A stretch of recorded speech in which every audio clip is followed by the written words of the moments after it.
Welcome to this lecture on alternating current. Today we will discuss power in AC circuit. Power in series LCR circuit हम इसको कह सकते हैं. हम power के लिए आज एक्सप्रेशन निकालेंगे and after that we will study wattness and wattful currents. Suppose बच्चों यहाँ पर हमारे पास एक सीरीज LCR सर्किट है which consists of resistor R, capacitor C and inductor L. This is a series LCR circuit and this series LCR circuit is connected to an alternating source. Now this series LCR circuit, it has a series combination of resistor R, capacitor C and inductor L. What we have to today discuss, we have to derive the expression for power in AC circuit. ठीक है ना? Suppose E is equal to E naught sin omega t be the instantaneous value of alternating EMF in this circuit. E is equal to E naught sin omega t जो है be the instantaneous value of alternating EMF in this circuit. Say EMF at any instant of time. I is equal to instantaneous value of current in the circuit. E is equal to E naught sin omega t is the instantaneous value of alternating EMF, that means the alternating EMF in the circuit at any time. And I is the instantaneous value of current in the circuit. Say I is the instantaneous value of current in the circuit. Suppose this phi, this is the phase angle by which current I leads EMF E. Phi जो है वो है phase angle जिससे current I lead करता है किसको? EMF को. तो I का एक्सप्रेशन हम लिखेंगे. Then I will be equal to sin of I naught sin of omega t plus phi. अगर E है बराबर E naught sin omega t, E naught जो इसमें है that is peak value of EMF. Now यहां पर आपका E जो है that's the function of sin omega t. अब हमारी करंट जो है वो लीड करती है इस EMF को by a phase angle of phi. Therefore जो करंट का एक्सप्रेशन होगा वो होगा I is equal to I naught sin of omega t plus phi. अगर लैग करेगी तब आएगा minus phi. चूंकि लीड करती है तो this will be equal to sin omega t plus phi. Let us call this equation number 2. Suppose Pi is the instantaneous power in the circuit. Pi जो है वो है instantaneous power in the circuit, means power at any instant of time. E है instantaneous EMF, I है instantaneous current और Pi मैंने लिया instantaneous power. आपको पता है जो पावर होता है वो होता है V into I, product of voltage and current. यहां पर मेरी वोल्टेज है E, EMF means voltage, मेरा करंट क्या है? I. Therefore Pi will be equal to E into I. जो मेरा Pi होगा वो होगा product of EMF and current. Product of EMF and current. I can say voltage and current. अब इस इक्वेशन में E और I का वैल्यू देंगे. Very important question. E और I का वैल्यू देंगे. ठीक है? Put value of E and I in this equation. ये क्या बनेगा शाबाश? This will become Pi is equal to E naught sin omega t into I naught sin omega t plus phi. Pi is equal to E naught sin omega t into I naught sin omega t plus phi. ठीक है ना? E naught और I naught जो है इनको पहले लिखेंगे. ठीक है ना? ये बनेगा Pi is equal to E naught I naught sin omega t into sin omega T plus five. This is E not I not sine omega T into, दरमियान में यहां इंटू लिखो, into sine omega T plus five, sine omega T plus five. See how will write it now. हमारे पास एक formula है, trigonometry में एक formula है, that is just like this, sine of A plus B वो होता है बराबर sine A cos B plus cos A sine B. एक फार्मूला है ट्रिगोनोमेट्री में, sine of A plus B is equal to sine A cos B plus cos A sine B. यही formula में यहां पर यूज करूंगा। यह है sine omega T plus five. Omega T को ए मानो, फाइव को बी मानो, तो जब हम इसको खुलाएंगे यह आएगा sine omega T cos five plus cos omega T sine five. चूंकि ये है ए, ये क्या है B, this is A, this is B, ठीक है ना। सी अब ये इक्वेशन क्या बनेगी, therefore P I is equal to E not I not sine omega T अपना एक, उसके बाद इसको ब्रैकेट में लिखेंगे लेकिन खुला के, यह है sine omega T plus five, sine omega T plus five, यह है साइन ए प्लस बी, वो होगा sine A, what is A, omega T, cos B, what is B, five, this will be equal to sine omega T cos five plus cos A, cos omega T sine five, cos omega t sin phi।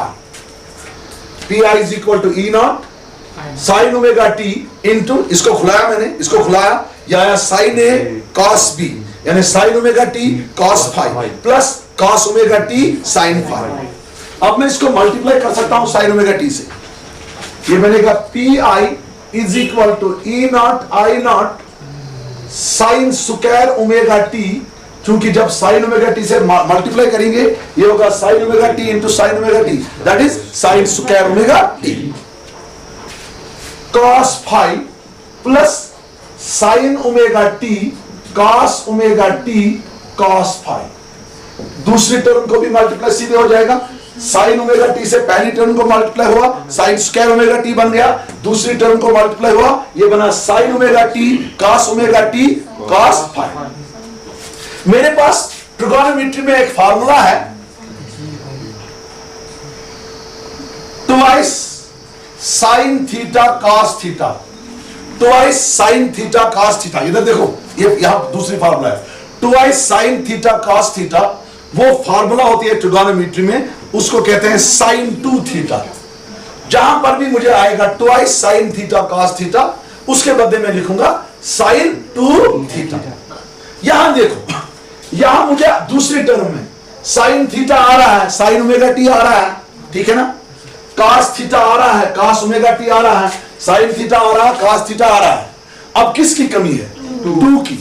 इस term में अगर to होगा तो ये बनेगा twice sine omega T cos omega T, ठीक है, मगर टू नहीं है यहां पर। टू में कैसे लाऊंगा, जो ये टर्म है इसको मैं मल्टीप्लाई भी टू करूंगा, डिवाइड भी टू करूंगा, इस वाली टर्म को, तो ये क्या बनेगा, शाबाश, ये बनेगा P I is equal to E not I not sine square omega T cos five plus twice sine omega T cos omega T cos five divided by two. दूसरी टर्म जो है उसको मैंने मल्टीप्लाई भी टू से किया और divide भी टू से किया। जब हमने मल्टीप्लाई टू से किया ये बन गया sign two omega, twice sine omega T cos omega T, वो होगा साइन टू ओमेगा टी। क्यों, twice sine theta cos theta किसके बराबर है, साइन टू थीटा, ठीक है ना। तो चलो आगे, ये बनेगा P I is equal to E not I not, शाबाश, sine square omega T cos five, sine square omega T cos five plus आएगा यहां पर sine two omega T cos five divided by two, sine five. तो पहले से क्यों नहीं बताओ, साइन फाइव, तो यहां पर क्या है, sine five, sine five, sine five, sine two omega T divided by two into sine five, sine five. अब देखो हम क्या करेंगे, नाउ यहां तक आपको समझ आ रहा है। टी आई जो है that is E not I not sine square omega T cos phi plus sine 2 omega T divided by 2 into sine phi. T I जो है वो है इंस्टंटेनियस पावर। आपको पता है पावर होता है रेट ऑफ डूइंग वर्क, ठीक है ना। But P I is equal to D W by D T. P I is equal to D W by D T. जैसे आपकी इंस्टंटेनियस वेलोसिटी होती है D S by D T, instantaneous acceleration होती है D V by D T, आपका instantaneous power होता है D W by D T, work done per unit time, उसको हम पावर कहते हैं। लिहाजा इस इक्वेशन में आप पी आई के बदले में क्या लिखूंगा, D W by D T.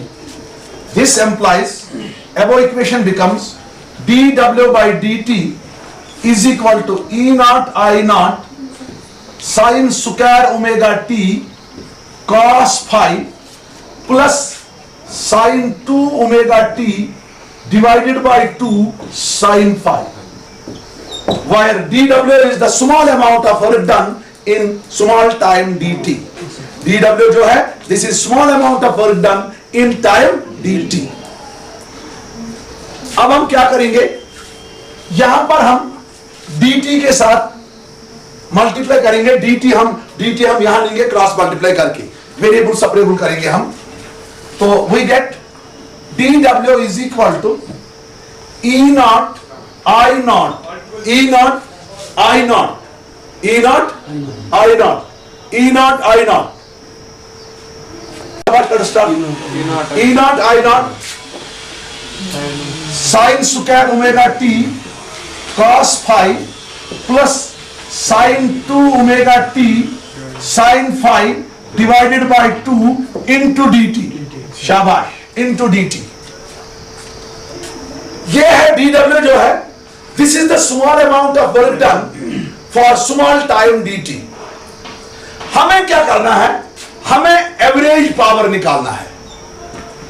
Average power in AC circuit, average power होता है total work done divided by total time taken, total work done during one full cycle of AC.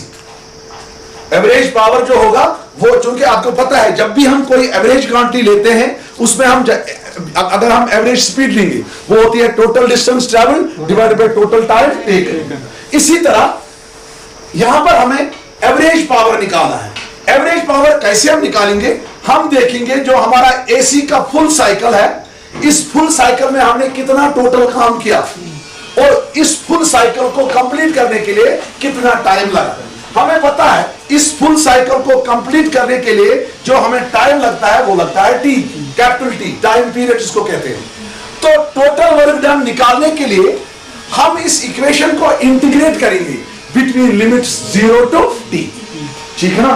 Total amount of work done during one full half cycle of AC, total amount of work done during one full half cycle of during one full cycle of AC, total amount of work done during one full cycle of AC, one full cycle of AC।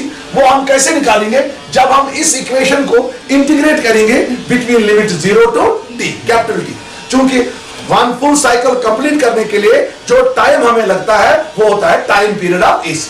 Therefore, let us integrate this equation between limits 0 to t. हमें क्या बनेगा, we get integration of dw is equal to integration of 0 to t e naught I naught, शाबाश, sin square omega t cos phi plus sin 2 omega t sin phi divided by 2 into dt. We will integrate this equation between the limits 0 to t. By doing this, we can calculate the work done during the full cycle of alternating current. During the full cycle of alternating current. Now, integration of dw is w. Integration of dw is w. E naught and I naught, they are constants. Therefore, they will come outside the integral. This is E naught I naught, E naught I naught। अब हम क्या करेंगे, यहां पर इस integral से इन दोनों terms को मल्टीप्लाई करेंगे, यहां से dt से मल्टीप्लाई करेंगे, यानी इस टर्म को अलग इंटीग्रेशन करेंगे, इस टर्म को अलग इंटीग्रेशन करेंगे, तो ये क्या बनेगा आपको, integration between limits 0 to t sin square omega t cos phi into dt, है ना, यहां से dt से प्लस, शाबाश, plus integration between limits 0 to t, शाबाश, sin 2 omega t sin phi divided by 2 into क्या है, dt। पहला इंटीग्रल जो है इसमें cos phi बाहर आएगा because we are integrating with respect to time. दूसरा इंटीग्रल जो है इसमें sin phi बाहर आएगा, 2 बाहर आएगा because we are integrating with respect to time. पूरा सीखना यहां से, ये बनेगा W is equal to E not I not. अब देखो cos phi को बाहर लाओ, ये बनेगा integration between limits 0 to t sin square omega t into dt, plus यहां sin phi को बाहर लाओ, नीचे 2 को बाहर लाओ, ये बनेगा sin phi by 2 integration between limits 0 to t sin 2 omega t dt। मैंने आपको परसों दिखाया है integration between limits 0 to t sin 2 omega t 0 के बराबर होता है, या integration between limits 0 to t cos 2 omega t वो भी किसके बराबर होता है, 0 के बराबर। आप इम्तिहान में भी ऐसे लिख सकते हो, प्रूव भी कर सकते हो, बट आपने प्रूव किया है integration between limits 0 to t sin 2 omega t dt वो किसके बराबर होता है, 0 के बराबर। वो निकलता फाइनली हमें किसके बराबर, 0 के बराबर। जब ये टर्म 0 बन जाएगी, जब ये इंटीग्रल किसके बराबर है, 0 के बराबर है, इसका मतलब है ये टर्म जो है ये क्या बनेगी, 0। तो हमें कौन सी टर्म रही खाली, हमें रहा W is equal to E not I not cos phi integration between limits 0 to t sin square omega t dt। Therefore above equation becomes W is equal to E not I not, शाबाश, cos phi E not I not, और क्या है यहां पर, cos phi integration between limits 0 to t sin square omega t dt। क्यों रहा इतना ही क्यों रहा बेटा, यहां देखो, इतना ही क्यों रहा, क्योंकि ये टर्म जो है, ये टर्म ये किसके बराबर बनी, 0 के बराबर। अब हमें खाली ये रहा, ठीक है ना। अब हम साइन स्क्वायर को इंटीग्रेशन नहीं होती है, इसको हम कन्वर्ट करते हैं कास में। आपको पता है साइन स्क्वायर थीटा जो है वो होता है 1 minus cos 2 theta divided by 2, तो वही करेंगे हम। ये बनेगा W is equal to E not I not cos phi integration between limits 0 to t, जो ये साइन स्क्वायर ओमेगा t है, ये फार्मूला है, क्या फार्मूला है, 1 minus cos 2 omega t divided by 2 into है अपना dt। Sine square theta formula होता है, वो होता है 1 minus cos square theta divided by 2। देखो हम क्या करेंगे यहां पर, यहां देखो बच्चों, यहां पर भी हम 2 को पहले बाहर लेंगे, ये बनेगा W is equal to E not I not cos phi divided by 2 integration between limits 0 to t 1 minus cos 2 omega t into dt। ठीक है, 2 को बाहर लिया। अब यहां पर हम इंटीग्रेशन अलग अलग करेंगे। ये कैसे बनेगा, ये बनेगा W is equal to E not I not cos phi by 2। अब यहां ब्रैकेट शुरू करेंगे, पहले dt से 1 को मल्टीप्लाई करेंगे, dt इंटू 1 हो गया dt। पहला इंटीग्रल जो आएगा वो आएगा 0 to t dt, फिर minus integration between limits 0 to t cos 2 omega t dt। पहले आएगा integration between limits 0 to t dt, उसके बाद आएगा minus integration between limits 0 to t cos 2 dt, cos 2 omega t dt। मगर आपको पता है, but integration between limits 0 to t cos 2 omega t dt वो भी 0 के बराबर होता है। ये दो स्टैंडर्ड इंटीग्रल्स है, sin 2 omega t dt, cos 2 omega 2 dt। अगर इनके लिमिट्स होंगे 0 to t, 0 to capital T, यानी टाइम पीरियड ऑफ AC, जब हम इनकी इंटीग्रेशन करते हैं ये किसके बराबर निकलते हैं? 0 के बराबर। जब ये इंटीग्रल 0 के बराबर निकला तो अब आपको क्या रहा? W इज इक्वल टू, शाबाश, E not I not cos phi divided by 2। अब खाली एक इंटीग्रल, वो क्या रहा? 0 integration between limits 0 to t dt। चूंकि ये इंटीग्रल जो है ये किसके बराबर है? ये किसके बराबर है? 0 के बराबर, ठीक है ना। अब इजी है ये बना W is equal to E not I not cos phi by 2 into integration of dt जो होता है वो होता है t, लेकिन इस t के लिमिट्स है, लिमिट क्या है? क्या है? 0 to capital T। Integration of dt is t, उसके बाद आप लिमिट देंगे 0 टू t। पहले कौन सा लिमिट देंगे? अपर लिमिट, यानी स्मॉल t के बदले क्या लिखेंगे? उसके बाद माइनस t के बदले क्या लिखेंगे? 0। ये बनेगा W is equal to E not I not cos phi divided by 2 into पहले t के बदले कैपिटल T, उसके बदले माइनस, अब स्मॉल t के बदले 0 t माइनस 0। आगे जाएंगे बच्चों, लेट अस मूव फॉरवर्ड। तो ये क्या बनेगा बच्चों? यहां पर W इज इक्वल टू, शाबाश, E not I not cos phi divided by 2 into t। What is t? Time period of AC। What is W? Total amount of work done during full cycle of AC, full cycle. तो t जो है इसको W के नीचे लाएंगे, this is W divided by t is equal to E not I not cos phi divided by 2।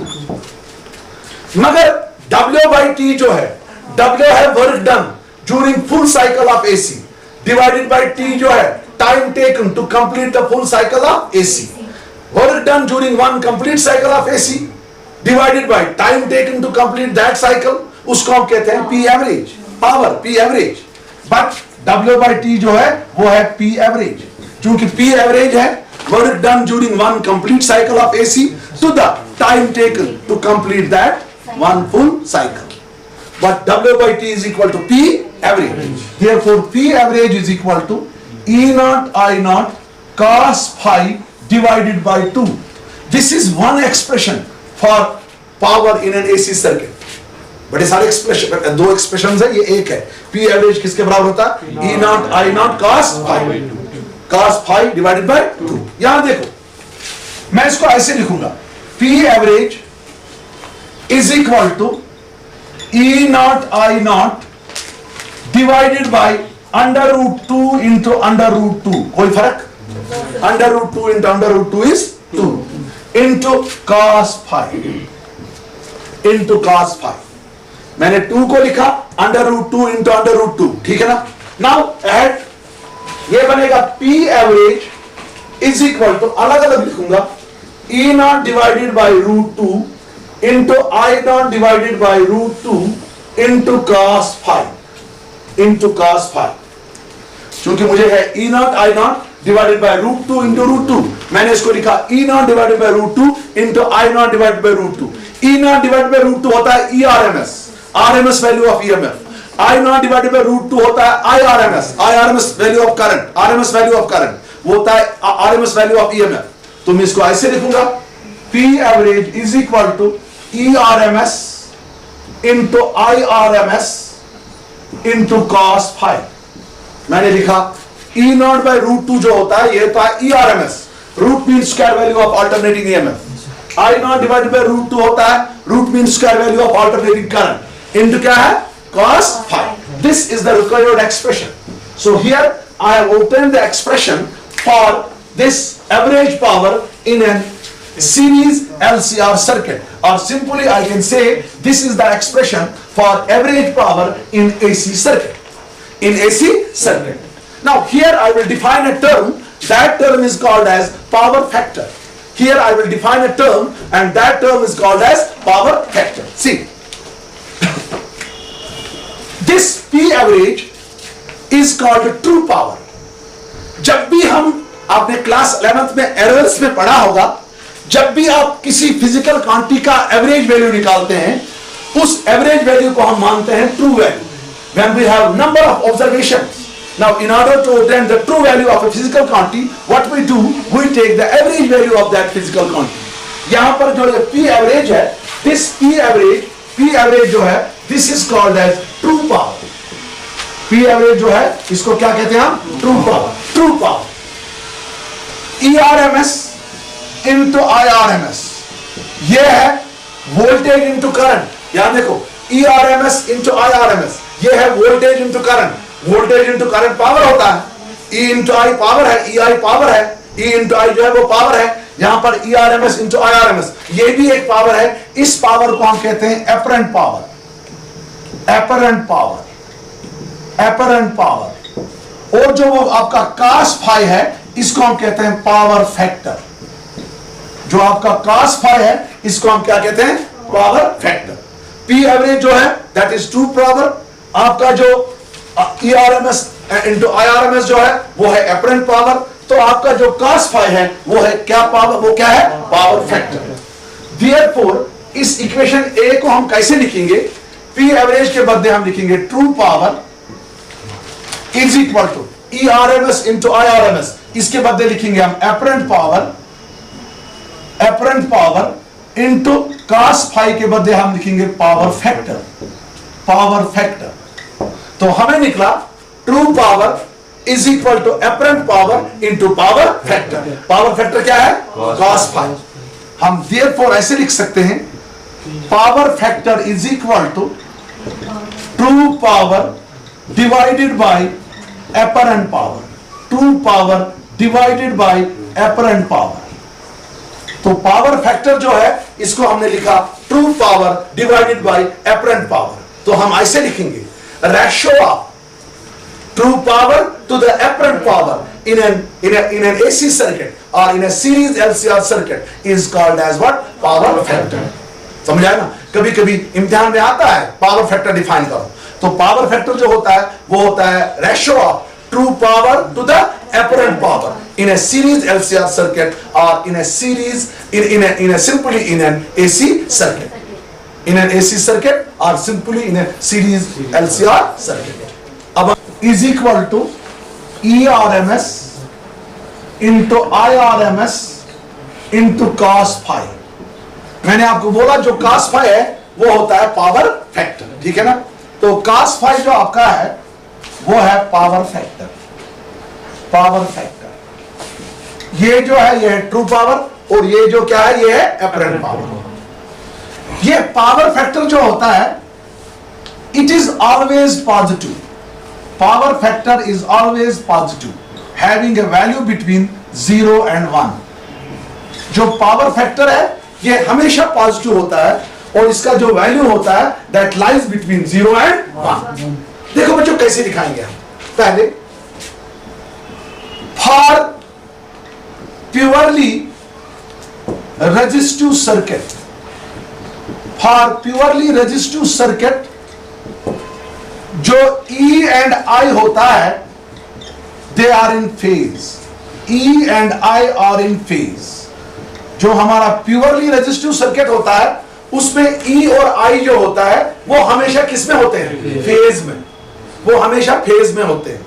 जब वो phase में होंगे, यानी इन द सेम फेज, उनके दरमियान जो फेज एंगल फाई होगा, that will be 0 degree. Purely resistive circuit के लिए E एंड I जो होता है, they are in the same phase, लिहाजा उनके दरमियान जो फेज डिफरेंस होती है या फेज एंगल होता है, वो 0 होता है। जरा पावर फैक्टर लिखो इसके लिए। देयरफॉर पावर फैक्टर जो प्योरली रेजिस्टिव सर्किट है, इसके लिए पावर फैक्टर लिखो। पावर फैक्टर किसके बराबर है? cos phi. यहां फाई का वैल्यू क्या है? 0 डिग्री। तो ये हो गया cos of 0 degree. cos of 0 degree is equal to 1। जो रेजिस्टिव सर्किट होता है, रेजिस्टिव सर्किट के लिए पावर फैक्टर का वैल्यू जो होता है, वो 1 के बराबर होता है। For resistive circuit power factor is 1। आपने देखा है कि जो प्योरली इंडक्टिव सर्किट होता है, प्योरली इंडक्टिव सर्किट जिसमें खाली इंडक्टर होता है, और purely capacitive circuit, purely capacitive circuit जिसमें खाली कैपेसिटर होगा। प्योरली इंडक्टिव सर्किट अगर होगा हमारे पास या प्योरली कैपेसिटिव सर्किट होगा उसमें E एंड I के दरमियान जो फेज डिफरेंस होती है वो होती है पाई बाई 2। फेज डिफरेंस जो होती है वो होती है पाई बाई 2। आपने देखा in an inductive circuit voltage leads the current by a phase angle of pi by 2, while as in a capacitive circuit current leads the voltage by a phase angle of pi by 2। तो इन circuits के लिए power factor का value देखो। Power factor हो गया इनके लिए, power factor हो गया cos phi। cos phi phi का वैल्यू जो है वो इस वक्त क्या है पाई बाई 2। तो ये है cos ऑफ पाई बाई 2 यानी ये है cos 90 डिग्री। तो cos 90 क्या है 0। अगर आपके पास इंडक्टिव सर्किट होगा या अगर आपके पास प्योरली कैपेसिटिव सर्किट होगा आप बोलेंगे कि उसका जो पावर फैक्टर होता है वो 0 होता है, क्योंकि वहां पर जो फेज एंगल होता है दैट इज पाई बाई 2। आगे हम लिखेंगे अब LCR सर्किट के लिए हम पावर फैक्टर लिखेंगे। LCR सर्किट के लिए हम पावर फैक्टर लिखेंगे। देखो मैं यहां पर एक ट्रायंगल बनाऊंगा, उस ट्रायंगल को हम कहते हैं इंपीडेंस ट्रायंगल। इंपीडेंस ट्रायंगल ये राइट एंगल ट्रायंगल है, ये इसका हाइपोटेन्यूज है, ये क्या है बेस, ये क्या है ऑल्टीट्यूड। हाइपोटेन्यूज स्क्वायर हमेशा होता है किसके बराबर base square plus perpendicular square. जो LCR सर्किट होता है LCR सर्किट में जो हमारा इंपीडेंस Z होता है वो होता है under root of R square plus XL minus XC का होल स्क्वायर। सपोज ये एंगल जो है ये फाई है, इसका मतलब है जो मेरा Z है Z हाइपोटेन्यूज होगा। Z स्क्वायर अगर स्क्वायरिंग करेंगे ये बनेगा Z square is equal to R square plus XL minus XC का होल स्क्वायर, यानी ये बनेगा hypotenuse square is equal to base square plus perpendicular square. ये बेस R लेते हैं हम और ये परपेंडिकुलर जो है इसको हम लेते हैं XL माइनस XC। इस ट्रायंगल को हम कहते हैं इंपीडेंस ट्रायंगल, बिकॉज इस ट्रायंगल से हम क्या निकाल सकते हैं इंपीडेंस। जरा यहां इस ट्रायंगल में cos फाई निकालो। cos फाई जो होगा इस ट्रायंगल में वो होगा base divided by hypotenuse. What is your base R, what is your hypotenuse, this will be equal to R by Z। मगर ये cos फाई इसको हम क्या कहते हैं पावर फैक्टर। देयरफॉर जो LCR सर्किट होता है इसका जो पावर फैक्टर होता है वो होता है cos फाई, तो वो होता है R बाय Z, क्योंकि cos फाई का वैल्यू मैंने निकाला कितना R बाय Z। इस cos फाई को हम क्या कहते हैं पावर फैक्टर। मैं इसको ऐसे लिखूंगा this is R divided by Z का value under root of R square plus XL minus XC का होल स्क्वायर। और मैं इसको इन टर्म्स ऑफ ओमेगा भी लिख सकता हूं और this is equal to R divided by under root of R square plus यहां देखो XL के बदले omega L minus 1 divided by XC के बदले ओमेगा XC के बदले 1 divided by omega C whole square. अरे बाबा यहां पर हो गया R स्क्वायर, XL के बदले होता ओमेगा L, XC के बदले क्या है 1 बाय ओमेगा C। ये है expression for power factor of series LCR circuit. ठीक है, यहां पर मैं कुछ और पॉइंट्स आपको बताऊंगा। If XC is equal to 0, अगर हमारे सर्किट में कैपेसिटिव रिएक्टेंस 0 होगी, अगर कैपेसिटिव रिएक्टेंस 0 होगी तो यहां देखो हमारा जो cos फाई होगा वो बनेगा R divided by under root of R square plus XL square, क्योंकि XC किसके बराबर बन गया 0 के बराबर, तो यहां खाली रहा XL, XC किसके बराबर बना 0 के बराबर। या हम इसको ऐसे लिखेंगे R divided by under root of R square plus omega L whole square, क्योंकि XL जो है वो ओमेगा L के बराबर होता है। इसको हम कहेंगे फिर पावर फैक्टर किस सर्किट के लिए RL सर्किट के लिए, क्योंकि इसमें रेजिस्टर है और क्या है इंडक्टर। तो this is power factor for LR circuit. This is power factor of LR circuit, जिसमें हमारा इंडक्टर होगा और जिसमें हमारा रेजिस्टर होगा। अब हम लिखेंगे दूसरा, अगर इस इक्वेशन में XL 0 होगा, यानी इंडक्टिव रिएक्टेंस 0 होगा, इंडक्टिव रिएक्टेंस, तो XL 0 बनेगा, इसमें खाली क्या रहेगा, XC। तो आपका जो पावर फैक्टर है बच्चों, पावर फैक्टर क्या बनेगा, पावर फैक्टर जो आपका cos phi है, वो cos phi फिर बनेगा R divided by under root of R square plus minus XC का होल स्क्वायर। क्योंकि XL क्या बन गया बेटा, 0। मैंने यहां लिखा if XL is equal to 0, तो ये बनेगा R divided by under root of R square plus XC square.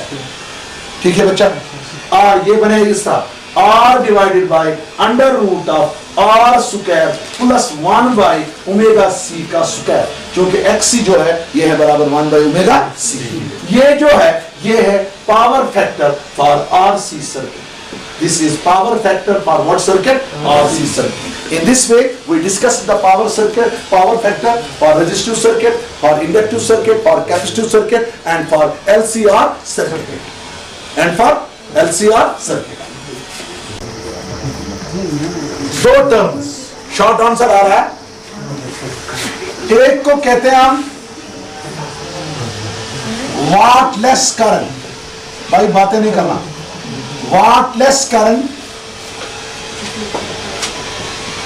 दूसरे को हम कहते हैं वाटफुल करंट, वाटफुल करंट, भाई बातें नहीं, वाटफुल current.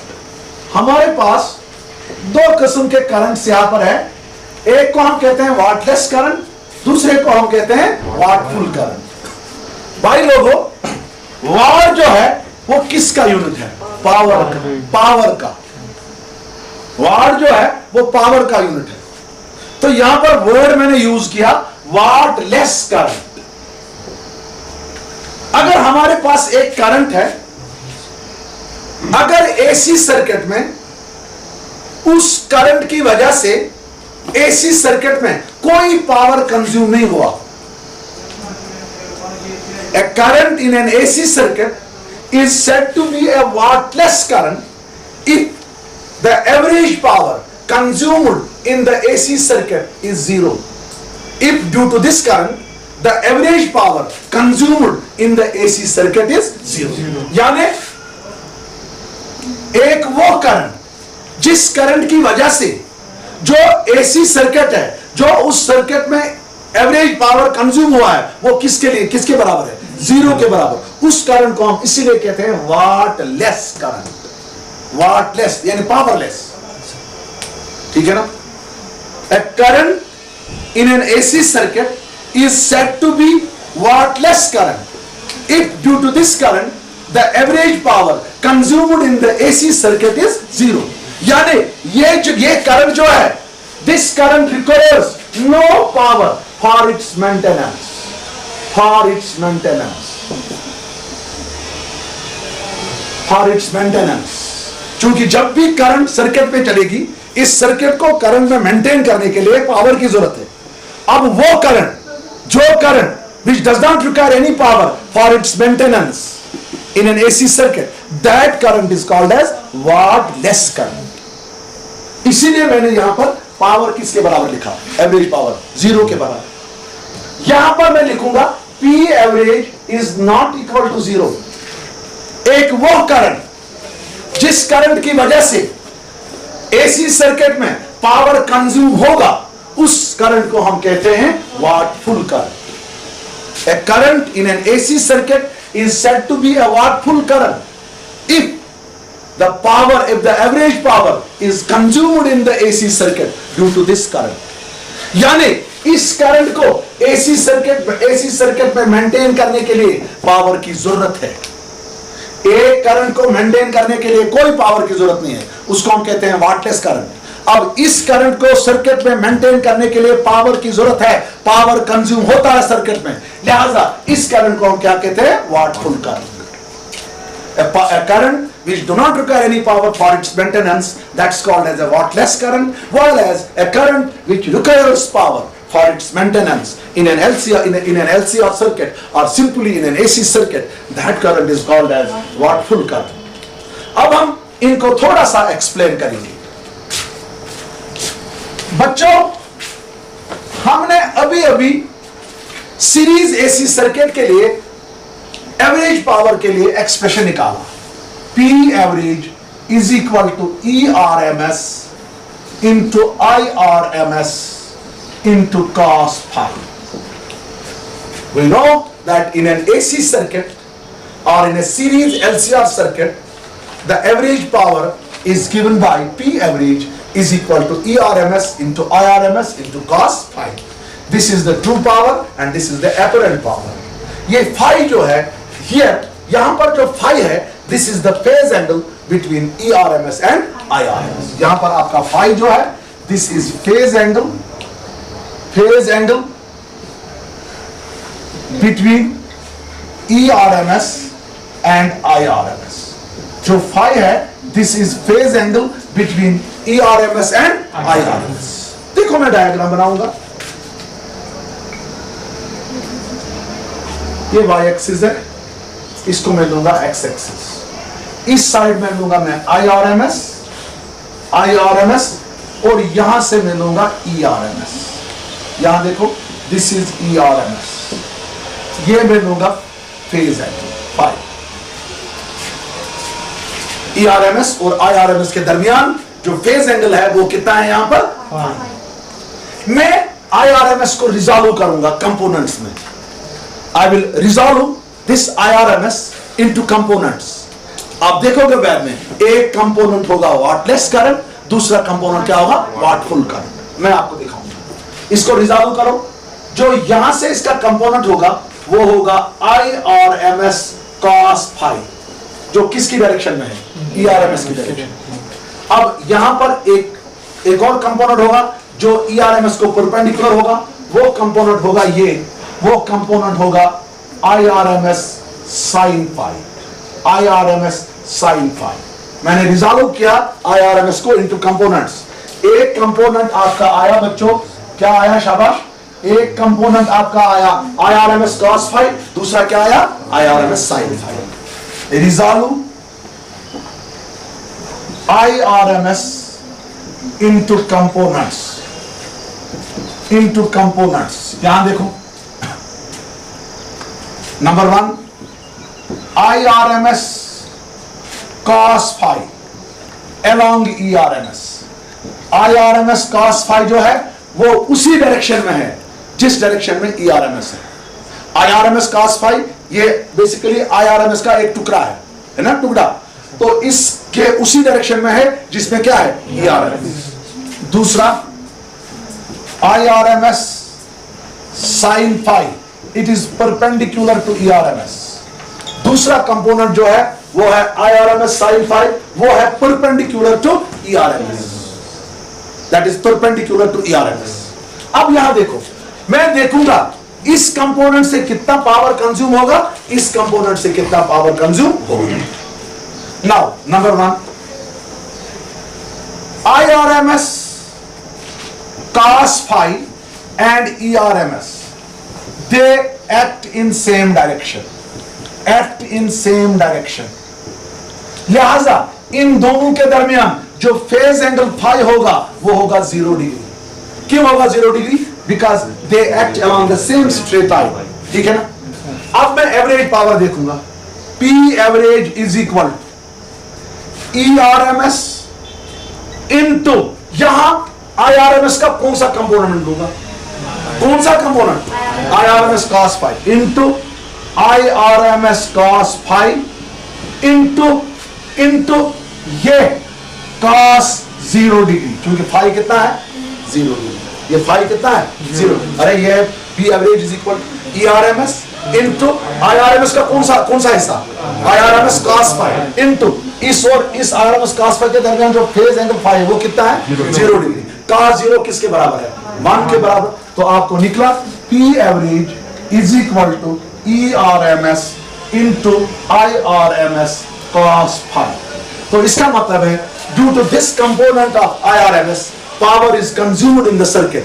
Therefore, this IRMS cos phi, this is watt full current. Watt full current. क्योंकि यहां पर आपका पावर जीरो नहीं निकला, जब आपने I के बदले IRMS के बदले कौन सा कंपोनेंट लिखा, IRMS cos phi. IRMS cos phi और ERMS cos phi के दरमियान ये फेज एंगल जो है ये है 0 डिग्री, cos 0 जो है वो है 1, ठीक है ना। तो आपका जो एवरेज पावर निकला वो निकला ERMS into IRMS cos phi. Therefore, due to this component of current, power is consumed in the circuit. Therefore, this IRMS cos phi, this is watt full current. This is watt full current.